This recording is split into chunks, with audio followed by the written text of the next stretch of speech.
All right, here we are in Adobe Photoshop, and I'm going to show you how to center this layer right in the dead center of this thing, regardless of any guides or any snapping. You can see sometimes the pink guide. It's getting confused probably because of the other guides. So anyways, if you just want to stick it right in the center and stop messing around, let's do it right here. So we have your align tool. Make sure you're on the marquee. I'm sorry, the selection tool up here.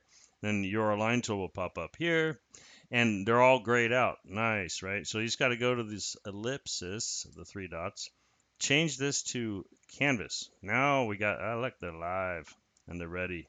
Watch this. One, two. Couldn't be any more centered than that.